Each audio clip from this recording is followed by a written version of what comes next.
ಇವಾಗ ನೀವು ಈ ಭಾಷೆಗಳು ಒಡಿ ಬಡಿ ಅದೆಲ್ಲ ಹೇಳ್ಬಾರ್ದು. ಇವತ್ತಿಗೆ ಬಿಟ್ಬಿಡಿ ಅದನ್ನೆಲ್ಲ. ಒಂದು ಸ್ಟೇಜಿಗೆ ಬಂದ್ಬಿಟ್ಟಿದ್ದೀರಾ ನೀವು. ಒಂದು ಸ್ಟೇಜಿಗೆ ಬಂದಿದ್ದೀರಿ. ನಾವು ಅಪೋಸಿಷನ್ನು, ನಾವು ನಮ್ಮನ್ನು ಜನ ಇಲ್ಲಿ ಕೂತಿರ್ಸೋದೆ ಅದಕ್ಕೆ, ಟೀಕೆ ಮಾಡೋಕ್ಕೆ ನಮ್ಮನ್ನು ಕೂತಿರ್ಸಿರೋದು. ಟೀಕೆ ನಾವು ಮಾಡಲೇಬೇಕು. ಸರ್ಕಾರ ಮಾಡೋ ತಪ್ಪುಗಳನ್ನ ಹೇಳಲೇಬೇಕು, ಅವ್ಯವಹಾರಗಳನ್ನ ಹೇಳಬೇಕಾಗ್ತೈತೆ. ಪ್ರೀತಿಯಿಂದಲೇ ಟೀಕೆ ಮಾಡಬೇಕು. ಅದೇ ಹೇಳಬೇಕು. ಅದನ್ನು ಯಾವ ಇದ್ದಲ್ಲಿ ಹೇಳಬೇಕು ಅಂತ ನಾನು ಹೇಳಿದ್ದೀನಿ. ನಾನು ಯಾಕೆ ನಿಂತಿಗೆ ಅನ್ನೋದನ್ನ ನಾನು ಹೇಳ್ತಾ ಇದ್ದೀನಿ. Is my leader. ನಾನು ಅವ್ರ ಕೆಳಗಡೆ ಅವ್ರು ನನ್ನ ಅಧ್ಯಕ್ಷ, ನಾನು ಪ್ರೆಸಿಡೆಂಟು, ಸ್ಟೇಟ್ ಪ್ರೆಸಿಡೆಂಟು, ನಾನು ತಾಲೂಕು ಪ್ರೆಸಿಡೆಂಟಾಗಿ ಕೆಲಸ ಮಾಡಿದ್ದೀನಿ. ನನ್ನ ಲೀಡ್ರಿಗೆ ಆದಂಥ ಅವಮಾನ ಮರ್ಯಾದೆನ ನಾನು ಇಲ್ಲಿ ಕೂತ್ಕೊಂಡು ನಾನು ಸಹಿಸ್ಕೊಂಡೆ ಅಂತ ಅಂದರೆ ನನ್ನಂಥ ಅನಾಲಯಕ್ ಲೀಡರ್ ಆಗ್ಲಿಕ್ಕೆ ಸಾಧ್ಯ ಇಲ್ಲ. ನಾನೊಬ್ಬ ಪಕ್ಷದ ಅಧ್ಯಕ್ಷ ಕೂಡ. It is my bound duty to stand by him. So ಅದಕ್ಕೋಸ್ಕರ ನಾನು ಬಂದು ಆವೇಶದಿಂದ ನಾನು ಮಾತಾಡಿದ್ದೀನಿ. ಆತ್ಮಗೌರವಕ್ಕೆ ಧಕ್ಕೆ ಆದಾಗ no one will tolerate this. ಒಬ್ಬ ನನ್ನ ಅಧ್ಯಕ್ಷ ಆಗಿದ್ದು, ನಾನು ಅವ್ರ ಕೈ ಕೆಳಗೆ ಕೆಲಸ ಮಾಡಿದ್ದೀನಿ. George is my leader. General ನಿಮಿಷ ಸ್ವಾಮಿ, ಸ್ಪೆಸಿಫಿಕ್ ಹೋದ್ರೆ ಅಂತಂದ್ರೆ ಇವರು ಉತ್ತರ ಕೊಡಬೇಕಾಗ್ತೈತೆ. ಸರಿ, ಯಾರು ಉತ್ತರನೂ ಬೇಡ, ಯಾರು ಉತ್ತರನೂ ಬೇಡ. I am not. ಮತ್ತೆ ಆ ವಿಷಯಕ್ಕೆ ಹಿಂದಿನ ಯಾರು ಉತ್ತರ ಬೇಡ, ಬೇಡ, ನನಗೆ ಬುದ್ಧಿವಾದ ಬೇಡ. ನಾನು ನಮ್ಮ ಅಧ್ಯಕ್ಷರಿಗೆ ನನ್ನ ಅಳಲನ್ನ ಅವ್ರು ಹೇಳಿಲ್ಲಲ್ಲ, ಅದಕ್ಕೆ ಮುಂಚೆ ನಮ್ಮ ಮುಖ್ಯಮಂತ್ರಿಗಳು ಕೆಲವು ವಿಚಾರಗಳನ್ನ ತಾವೇನು ನಮಗೆಲ್ಲ ಮಾರ್ಗದರ್ಶನ ಕೊಟ್ರಿ, ಆ ಪ್ರಕಾರ ನಮಗೂ ಹೇಳಿದ್ದಾರೆ. ಒಳಗಡೆನೂ ಕೂಡ ತಾವೆಲ್ಲ ಕರೆದು ಹೇಳಿದ್ರಿ. ನಾನು 8ನೇ ಬಾರಿ ಅಸೆಂಬ್ಲಿಗೆ ಬಂದಿದ್ದೀನಿ. ಅವ್ರು ಹೇಳ್ದಂಗೆ 9 ಎಲೆಕ್ಷನ್ನು, 10 ಎಲೆಕ್ಷನ್, ಒಂದು ಪಾರ್ಲಿಮೆಂಟ್ಗೂ ನಿಂತಿದ್ದೆ. 10 ಎಲೆಕ್ಷನ್ ಆಯಿತು. 8 ಬಾರಿ ಕಂಟಿನ್ಯೂಸ್ ಆಗಿ ಅಸೆಂಬ್ಲಿಗೆ ನಾನು ರಾಮಲಿಂಗಾರೆಡ್ಡಿ ಅವರು ಬಂದಿದ್ದೀವಿ ಒಟ್ಟಿಗೆ.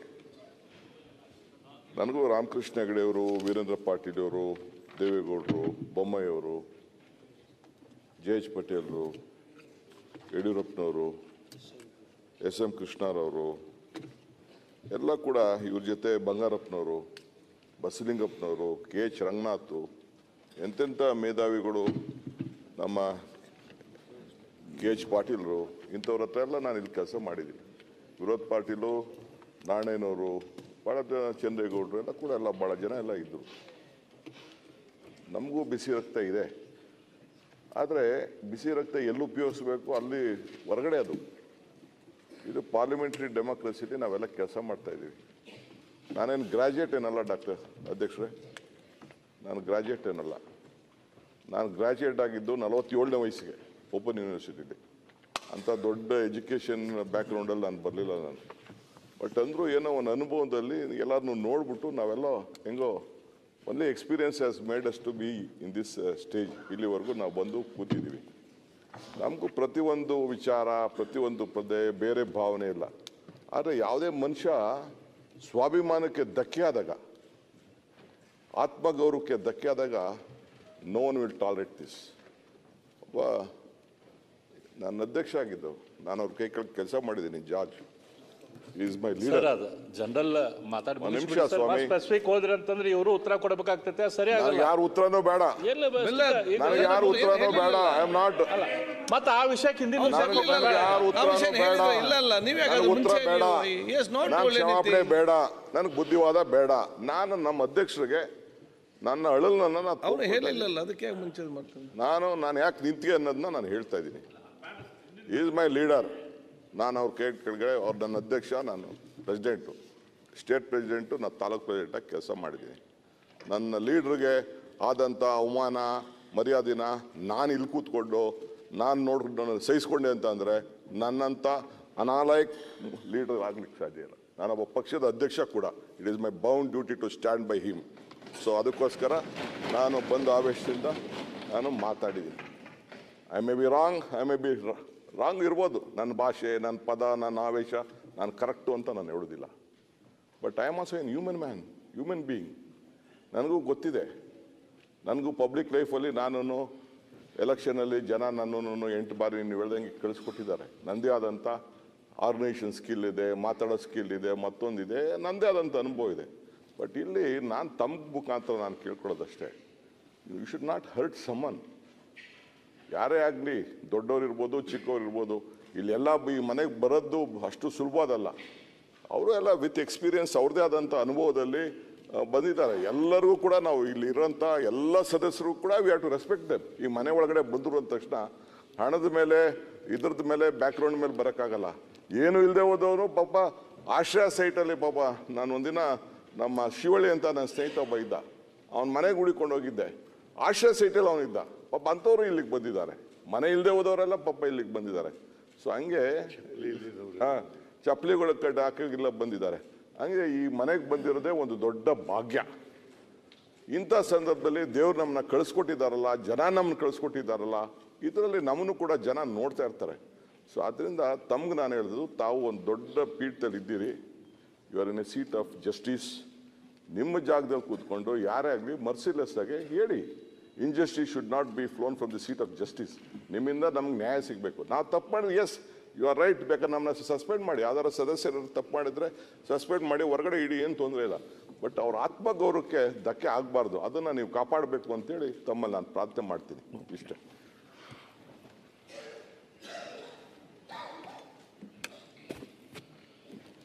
ಸನ್ಮಾನ್ಯ ಅಧ್ಯಕ್ಷರೇ, ಈಗಾಗಲೇ ಮುಖ್ಯಮಂತ್ರಿಗಳು, ಉಪಮುಖ್ಯಮಂತ್ರಿಗಳು ಹೇಳಿದ್ದಾರೆ, ತಾವು ಕೂಡ ಹೇಳಿದ್ದೀರ.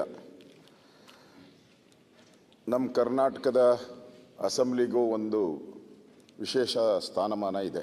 ನಮ್ಮದು ತಮಿಳುನಾಡು, ಆಂಧ್ರ ಪ್ರದೇಶ, ಅಲ್ಲಿ ನಡೀತಾ ಇರುವಂಥ ಅಸೆಂಬ್ಲಿ ಚಟುವಟಿಕೆಗಳನ್ನು ನಾವು ನೋಡಿದ್ದೀರಿ.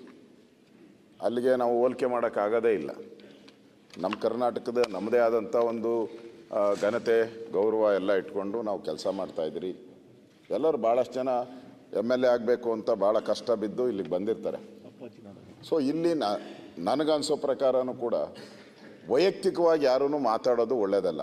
ಸರ್ಕಾರ ನಾವು ಟೀಕೆ ಮಾಡೋಣ, ಕಾಂಗ್ರೆಸ್ ಸರ್ಕಾರ ಸರಿ ಇಲ್ಲ, ಭ್ರಷ್ಟ ಸರ್ಕಾರ ಎಲ್ಲ ಹೇಳ್ಬೋದು. ವೈಯಕ್ತಿಕವಾಗಿ ಟೀಕೆಗಳು ಮಾಡಿದಾಗೆ ಈ ಪ್ರಾಬ್ಲಮ್ಸು ಶುರುವಾಗೋದು.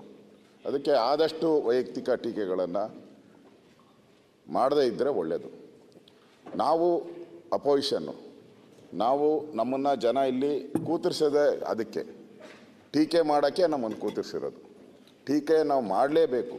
ಸರ್ಕಾರ ಮಾಡೋ ತಪ್ಪುಗಳನ್ನ ಹೇಳಲೇಬೇಕು, ಅವ್ಯವಹಾರಗಳನ್ನ ಹೇಳಬೇಕಾಗ್ತೈತೆ. ಪ್ರೀತಿಯಿಂದಲೇ ಟೀಕೆ ಮಾಡಬೇಕು. ಅದೇ ಹೇಳಬೇಕು. ಅದನ್ನು ಯಾವ ವಿಧದಲ್ಲಿ ಹೇಳಬೇಕು ಅಂತ ನಾನು ಹೇಳಿದ್ದೀನಿ. ನಾನು ಅದನ್ನು ಯಾವ ರೀತಿಯಾಗಿ ನಮ್ಮ ಇರಬೇಕು, ಮತ್ತು ಭಾಷೆಯಾಗಿರಬೇಕು, ಅದೆಲ್ಲನೂ ಕೂಡ ಇಟ್ಕೊಂಡೇ ನಾವು ಮಾತಾಡಬೇಕು. ಅದನ್ನು ನಾವು ಮಾಡ್ತೀವಿ. ಆದರೆ ಆಡಳಿತ ಪಕ್ಷನೂ ಕೂಡ ರೂಲಿಂಗ್ ಪಾರ್ಟಿ, ಅವರು ಸರ್ಕಾರ ನಡೆಸೋರು. ಸಂಯಮ ಭಾಳ ಬೇಕು, ಭಾಳ ಸಂಯಮದಿಂದ ಇರಬೇಕು. ನಮ್ಮ DK ಶಿವಕುಮಾರ್ ಅವರು ಇವತ್ತು ಭಾಳ ಸಂಯಮನ ಹೇಳಿದ್ರು. ಅವರೇ ನನಗೆ ಸಂಯಮನ ಎಲ್ಲ ಕಳ್ಕೊಂಬಿಟ್ಟೆ ಅನ್ನೋ ಮಾತಾಡಿದ್ರು. ಸಂಯಮ ಕಳ್ಕೊಂಬಾರ್ದು, ಆ ಭಾಷೆ ಪದಗಳನ್ನೂ ಉಪಯೋಗ ಮಾಡಬಾರ್ದು.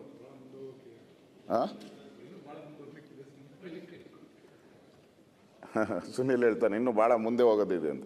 ಇವಾಗೇ ನೀವು ಈ ಭಾಷೆಗಳು ಒಡಿ ಬಡಿ ಅದೆಲ್ಲ ಹೇಳ್ಬಾರ್ದು. ಇವತ್ತಿಗೆ ಬಿಟ್ಬಿಡಿ ಅದನ್ನೆಲ್ಲ. ಒಂದು ಸ್ಟೇಜಿಗೆ ಬಂದ್ಬಿಟ್ಟಿದ್ದೀರ ನೀವು. ಒಂದು ಸ್ಟೇಜಿಗೆ ಬಂದಿದ್ದೀರಿ. ಅದು ಒಳ್ಳೆಯದಲ್ಲ. ನೀವು ಆನ್ ರೆಕಾರ್ಡ್ ಹೇಳಿದ್ರೋ ರೆಕಾರ್ಡ್ ಹೇಳಿಲ್ಲೋ ಅದು ಬೇರೆ ಪ್ರಶ್ನೆ ಅಲ್ಲ. ಒಬ್ಬ ವ್ಯಕ್ತಿಗೆ ಒಂದು ಕ್ಯಾರೆಕ್ಟ್ರ್ ಹಂಗೆ. ಈಗ ನೀವು ಇಲ್ಲಿರೋರಿಗೆಲ್ಲ ಒಂದೊಂಥರ ಕ್ಯಾರೆಕ್ಟ್ರ್ ಇದೆ. ಮುಖ್ಯಮಂತ್ರಿಗೆ ಒಂಥರ ಕ್ಯಾರೆಕ್ಟರ್ ಇದೆ. ನೀವು ಮುಖ್ಯಮಂತ್ರಿ ಅಂದ ತಕ್ಷಣ ಅವ್ರದ್ದು ಒಂದು ಪಿಕ್ಚರ್ ಬಂದ್ಬಿಡುತ್ತೆ. ನಮ್ಮ ಸುರೇಶ್ ಕುಮಾರ್ ಹೆಸರು ಹೇಳಿ, ನೀವು ಸುರೇಶ್ ಕುಮಾರ್ದೇ ಒಂದು ಪಿಕ್ಚರ್ ಬಂದ್ಬಿಡುತ್ತೆ. ಪರಮೇಶ್ವರ್ ಹೆಸರು ಹೇಳಿ, ಯಾರು ಮಾತಾಡೋದೇ ಇಲ್ಲ. ಪರಮೇಶ್ವರ್ ಅಂದ ತಕ್ಷಣ ಎಲ್ಲ ಸುಮ್ಮನೆ ಕೂತ್ಕೊಂಡ್ಬಿಡ್ತಾರೆ. ಅದೇ ಸಮಸ್ಯೆ. ಹಂಗೆ ಒಂದೊಂದು ಕ್ಯಾರೆಕ್ಟ್ರು, ಒಬ್ಬೊಬ್ಬರಿಗೂ ಒಂದೊಂದು ಕ್ಯಾರೆಕ್ಟರ್ ಇರ್ತದೆ. ಆ ಕ್ಯಾರೆಕ್ಟ್ರು ಹಾಗೆ ಪರಮೇಶ್ವರ್ ಮೇಲೆ 1 ಗಂಟೆ ಮಾತಾಡಿದ್ದೇನೆ. ನಾನು ಹೇಳ್ದಲ್ಲ, ಟೀಕೆ ಮಾಡಬೇಕು.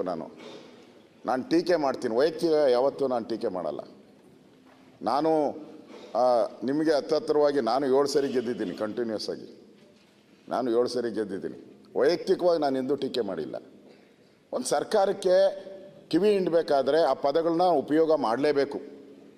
ಆ ಪದ ಸಂವಿಧಾನದಲ್ಲಿ ಏನಿದೆ ಆ ಪದಗಳನ್ನು ಉಪಯೋಗ ಮಾಡ್ಕೊಬೇಕು. ನಾವು ಮಾಡಿದ್ದೀವಿ. ಇದಕ್ಕಿಂತ ದೊಡ್ಡ ದೊಡ್ಡ ಸವಾಲುಗಳು, ಘಟನೆಗಳು ಎಲ್ಲ ನಡೆದೋಗಿದೆ. ಇಲ್ಲಿ ನೋಡಿದ್ದೀರಿ, ಸಿದ್ದರಾಮಣ್ಣವರು ಇಲ್ಲಿ ವಿರೋಧ ಪಕ್ಷ ಇದ್ದಾಗ, ನಾವು ಆಡಳಿತ ಪಕ್ಷ ಇದ್ದಾಗ ಇವೆಲ್ಲ ನಡೆದಿದೆ. ಆದರೆ ಸಂಯಮ ಬೇಕು. ಅದಕ್ಕೋಸ್ಕರ ನಾನು ಹೇಳೋದು, ನಮ್ಮದು ಒಂದು ಚರಿತ್ರೆ ಇರ್ತಕ್ಕಂಥ ಒಂದು ಸೌಧ ಇದು. ಇನ್ನು ಮುಂದೆ ಎಲ್ಲರೂ ಕೂಡ ಸದನದ ಒಂದು ಟೈಮ್ ಏನಿದೆ ಆ ಟೈಮಲ್ಲಿ ಇದರ ಉಪಯೋಗ ಪಡೆಯೋಣ. ಇವತ್ತೇನಾಗಿದೆ ಅದನ್ನು ಜಾರ್ಜ್ ಅವರು ಮರ್ತು ಬಿಡಲಿ, ಅಶ್ವಥ್ ನಾರಾಯಣ ಅವರು ಮರ್ತು ಬಿಡಲಿ. ಸದನದಲ್ಲಿ ನಮ್ಮ ಟೀಕೆ ಎಲ್ಲರೂ ಕೂಡ ನಾವಂತಲ್ಲ, ನೀವೂ ಕೂಡ. ನಾನು ಚೆಲುವರಾಯ ಸ್ವಾಮಿಗೆ ಹೇಳಿದೆ, ಇನ್ನು ಕೆಲವು ಇದೆ ಇಲ್ಲಿ ಮಾತಾಡೋವಾಗ ನೀವು ಕ್ಲಾರಿಫಿಕೇಷನನ್ನು ಕೊನೆಯಲ್ಲಿ ಕೊಟ್ಟಿದ್ರೆ ಈ ಸಮಸ್ಯೆನೇ ಬರ್ತಾ ಇರಲ್ಲ ಅಂತಲೇ ಹೇಳಿದೆ ನಾನು, ನೀವು ಕರೆದಾಗ. ಮತ್ತು ಇನ್ನೊಂದು ನಮ್ಮೆಲ್ಲರದು ಬೇಡಿಕೆ, ನಮ್ಮೆಲ್ಲರದು ಏನು ಅಂತ ಹೇಳಿದ್ರೆ, ಈಗ ಪರಮೇಶ್ವರ್ ಅವರು ಮಾತಾಡೋವಾಗ ಹಿಂದೆ ಯಾರು ಮಾತಾಡಬಾರ್ದು. ಪರಮೇಶ್ವರ್ ಅವ್ರಿಗೆ ತಾಕತ್ತಿದೆ, ಅದೆಲ್ಲ ಇದೆ, ಮಾಡ್ತಾರೆ. ಎಚ್ ಕೆ ಪಾಟೀಲ್ ಅವ್ರಿಗೆ ಆ ಶಕ್ತಿ ಇದೆ, ಮಾಡ್ತಾರೆ. ಬೇರೆ ಎಲ್ಲರಿಗೂ ಇದೆ, ರಾಮಲಿಂಗಾರೆಡ್ಡಿ ಎಲ್ಲರಿಗೂ ಇದೆ ಆ ಶಕ್ತಿ. ಹಿಂದೆ ಎದ್ದು ನಿಂತ್ಕೊಂಡು ಅವ್ರದ್ದೇ ಅಂದರೆ ನಾನು ಇವರೆಲ್ಲರಿಗಿಂತ ಜಾಸ್ತಿ ಅನ್ನೋದನ್ನ ಯಾರೂ ದಯವಿಟ್ಟು ತೋರಿಸ್ಬೇಡಿ. ಮಂತ್ರಿಗಳು ಅವ್ರವ್ರ ಎಫಿಷಿಯನ್ಸಿ ಹಾಕಿ ಬಂದಿರ್ತಾರೆ, ಕಲ್ತಿರ್ತಾರೆ, ಮಾತಾಡಲಿ ಅವರು. ಈ ಥರದ್ದೆಲ್ಲ ಸ್ವಲ್ಪ ಅವಾಯ್ಡ್ ಮಾಡಿಕೊಂಡ್ರೆ ನನಗನ್ಸ್ತತೆ ಅಧ್ಯಕ್ಷರೇ ಇನ್ನಷ್ಟು ಸದನ ನೀಟಾಗಿ ನಡೀತತೆ. ಮತ್ತು ಫಸ್ಟ್ ಚಾಯ್ಸು ಮಂತ್ರಿಗೆ ಕೊಡಬೇಕು. ಅವ್ರು ಮಾತಾಡೋಕ್ಕಾಗಿಲ್ಲ ಅಂದರೆ ಬೇರೆ ಮಾತಾಡಿ. ಅವ್ರು ಮಾತಾಡ್ತಾ ಇರ್ತಾರೆ, ಹಿಂದೆ ಎದ್ದು ಮಾತಾಡ್ತಾರೆ. ಇದು ಒಂಥರ ಗಲಭೆಗಳಿಗೆ ಕಾರಣ ಆಗ್ತತೆ. ತಾವು ಇವತ್ತು ನಮ್ಮನ್ನು ಕರೆದು ಎಲ್ಲರಿಗೂ ಹೇಳಿದ್ದೀರಾ ಏನೇನು ಯಾವ್ಯಾವ ರೀತಿ ನಡ್ಕೊಬೇಕು ಅಂತ, ಅದೇ ರೀತಿ ಹೇಳಿದ್ದೀರಾ. ನಿಮಗೂ ಕೂಡ ಈ ಸಂಧಾನ ಮಾಡಿದ್ದಕ್ಕೆ ಧನ್ಯವಾದಗಳನ್ನು ಹೇಳ್ತಾ ಇದ್ದೀನಿ. ಎಲ್ಲರೂ ಇನ್ನು ಮುಂದೆ ಒಳ್ಳೆಯ ರೀತಿ ನಡೆಯೋಣ.